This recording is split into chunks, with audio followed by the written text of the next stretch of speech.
सीतापुर गांव में महक नाम की लड़की रहती थी। कुछ समय बाद उसकी शादी शहर में रहने वाले अरुण नाम के लड़के के साथ हो जाती है।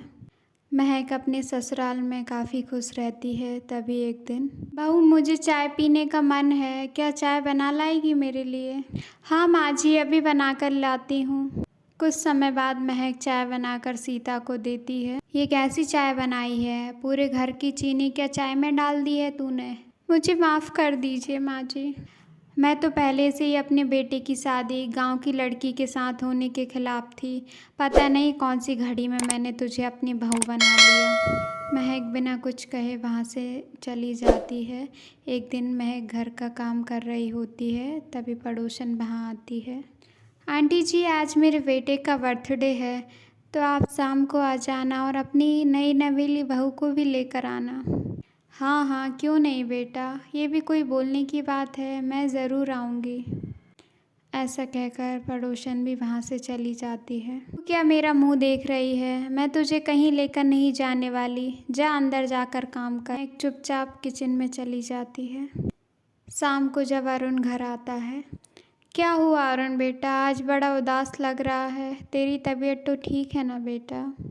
क्या बताऊँ माँ, कुछ दिनों से काम सही नहीं चल रहा, सब घाटे में जा रहा है। अगर ऐसा ही रहा तो हम कहीं के नहीं रहेंगे। इतना कहकर अरुण अपने कमरे में चला जाता है। देखते ही देखते अरुण को बड़ा घाटा लगता है और इसे अपनी कंपनी बंद करनी पड़ती है और अरुण घर पर बैठ जाता है। महक अपने पति की ये हालत देखकर दुखी होती है और वहीं महक की सास बुझी बुझी सी रहने लगती है। एक दिन लाला जी उनके घर आते हैं। अरे लाला जी, आप अचानक घर क्यों आ गए? हम आपके पैसे बहुत जल्द चुका देंगे। अरे बहन जी, पैसे मांगने कौन आया है? आपके सारे पैसे आपकी बहू ने उनके पिताजी के हाथ मुझे पहुंचा दिए थे। वो तो मेरे बेटी की शादी है, उसका न्योता देने आया हूँ। का कार्ड देकर लाला जी वहाँ से चले जाते। महक की सास दौड़ते दौड़ते उसके पास जाती है और उसे अपने गले लगा लेती है। मुझे माफ़ कर दे बहू, मैंने तुझे बहुत परेशान किया। मैं भूल गई थी कि बहू भी आखिर एक बेटी होती है। भगवान करे तो जैसी बहू हर सास को मिले।